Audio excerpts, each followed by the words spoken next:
When people ask me how I learn English, they usually expect me to give them a secret. They want a shortcut. They want one technique, one app, one course, one magic formula that will suddenly make them fluent. But let me tell you something. Most people do not fail to improve their English because English is difficult. They fail because they are practicing the wrong thing. I meet many people who say, Jack, I want to speak English fluently. I ask them, how much English do you listen to every day? They become silent. Then I ask, how much English do you read every day? Again, silence. And then they tell me they want to improve speaking. This is like saying you want to play beautiful music without listening to music. It is like saying you want to cook a great meal without ever tasting food. Speaking is not the starting point. That surprises many people. They think speaking creates speaking. No. Listening creates speaking. The words you speak tomorrow are being collected by your ears today. When I was young, I was not born into an English-speaking environment. Nobody around me spoke English. I did not have foreign teachers. I did not have online courses. I did not have smartphones. What I had was curiosity. Every morning, I would ride my bicycle for a long distance just to meet tourists. I wanted to hear real English. Sometimes I understood very little. Sometimes I understood almost nothing, but I kept listening. Day after day, month after month, year after year. Most people underestimate what happens when they listen consistently. They think progress should be visible immediately, but language grows quietly, just like a tree. You don't see it growing every day. Yet one day, it becomes taller than you imagined. Many English learners become frustrated because they focus only on the moments when they speak. They judge themselves during conversations. They judge their pronunciation. They judge their grammar.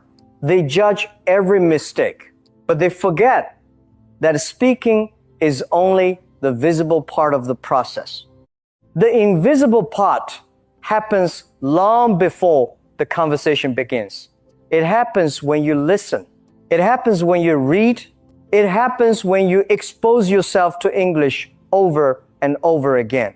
The brain is always collecting patterns. Even when you think nothing is happening. Let me ask you a simple question.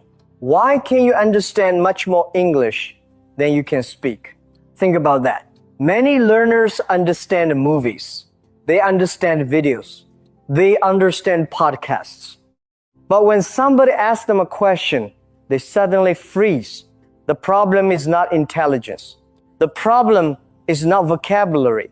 The problem is that speaking requires instant access.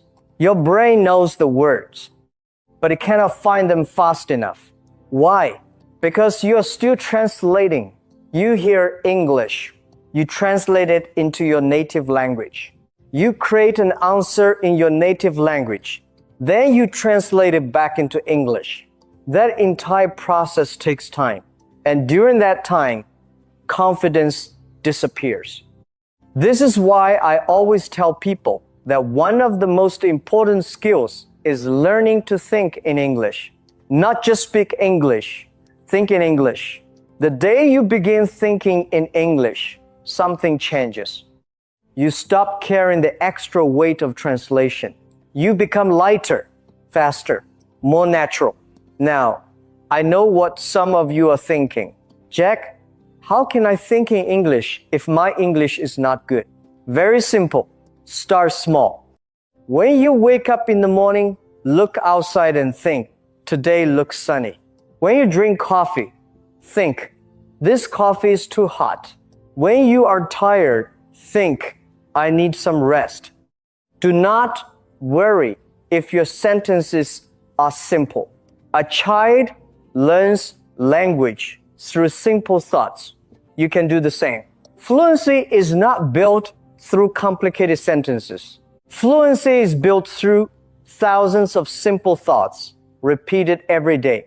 Many people wait until they become confident before they start speaking. That is another mistake. Confidence does not come first. Action comes first. Confidence comes later. I have started businesses without confidence. I have given speeches without confidence. I have entered rooms where I felt completely unprepared, and yet I moved forward. Because confidence is not something you find. It is something you build, brick by brick, action by action.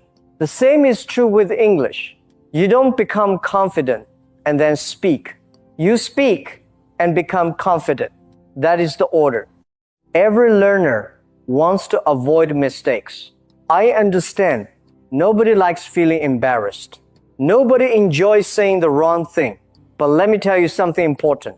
Your mistakes are evidence that you are learning. If you never make mistakes, you're probably staying inside your comfort zone. And comfort zones are very dangerous places. They feel safe, but they slow your growth. Imagine a child learning to walk. The child falls many times. Nobody says, "This child is terrible at walking." Nobody laughs. Nobody expects perfection. Falling is part of learning. Why should language be any different? Every mistake teaches you something. Every awkward conversation teaches you something. Every misunderstanding teaches you something. Success leaves clues, but mistakes leave clues too. Sometimes even better clues. One thing I notice about successful learners is that they take responsibility for their own learning. They do not wait for teachers to save them. They do not wait for perfect conditions. They create opportunities. This is what self-learning really means. Self-learning does not mean learning alone. It means taking ownership. If you only practice when someone tells you to practice, progress will be slow. If you practice because you have decided to improve, progress becomes much faster. Today, you have tools that my generation never had. You have videos, podcasts, audiobooks, language apps, online communities, artificial intelligence. You carry more learning resources in your pocket than entire schools once had.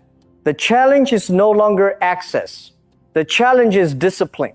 Many people collect resources. Few people use them consistently. The difference is enormous. Let me share something interesting. I have met people with incredible talent, and I have met people with average talent. Very often, the average person wins, not because they are smarter, not because they are more gifted, but because they continue when others stop. Consistency is a superpower. Most people are looking for intensity. They want to study 5 hours today. Then tomorrow, they're exhausted. And next week, they quit.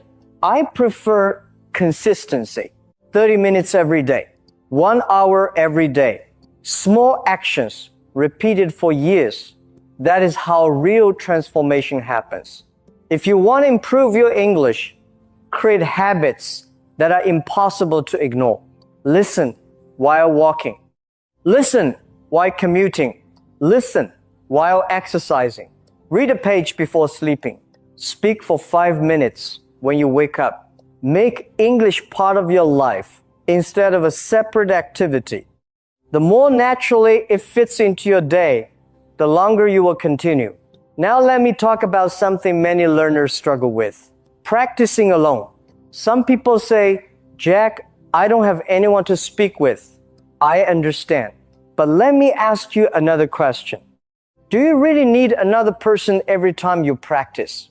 Not always. Some of the most effective practice can happen when you are alone. Talk to yourself. Describe your day. Explain your plans. Tell stories. Answer imaginary interview questions. Pretend you are teaching someone. Pretend you are giving advice. At first, it feels strange. I know, but so does every new skill. Soon it becomes normal. And more importantly, it builds fluency. Because fluency comes from producing language, not just consuming it. Record your voice. Listen to it. Most people hate hearing their own voice. That is exactly why they should do it. When you listen to yourself, you notice things: pronunciation, speed, clarity, confidence. Improvement becomes measurable. And when improvement becomes measurable, motivation increases. There is another difference between successful learners and struggling learners. Successful learners focus on communication. Struggling learners focus on perfection. Communication asks, can people understand me? Perfection asks, did I make any mistakes? One question creates freedom. The other creates fear. If your goal is communication, you speak more. If your goal is perfection, you often remain silent. And silence never improves speaking. I have spoken English with mistakes. Many times, I still make mistakes. But mistakes never stopped me from communicating. And communication created opportunities. English opened doors that would have remained closed. It allowed me to meet people from different countries, different cultures, different industries, different ways of thinking. Language is not just about words. Language is about access. Access to ideas, access to relationships, access to opportunities. Some people think learning English is only about getting a better job. A better job is good, but English can offer much more than that. It can change how you see the world. It can introduce you to people you would never otherwise meet. It can help you understand perspectives that are completely different from your own. And sometimes one conversation can change the direction of your life. I have seen it happen.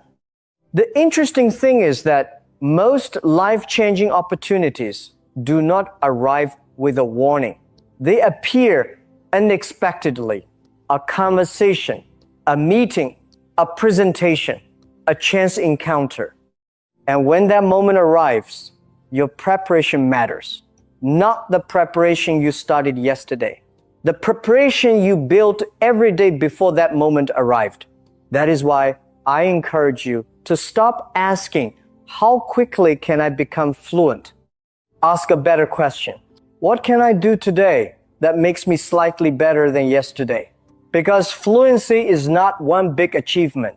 It is thousands of small improvements collected over time. A sentence learned today. A conversation practiced tomorrow. A mistake corrected next week.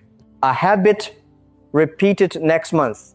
And one day, you suddenly realize something incredible. You are no longer translating every thought. You are no longer afraid of every conversation. You are no longer searching desperately for every word. You are simply communicating naturally, comfortably, confidently. And when that day comes, you will understand something that many people never realize. The best way to improve your English speaking was never speaking alone. It was listening deeply, thinking differently, practicing consistently, embracing mistakes, taking responsibility for your learning, and trusting the process long enough to let the results appear. Because language grows exactly like success. Slowly at first, quietly for a long time. And then, one day, everyone notices what you have been building all along.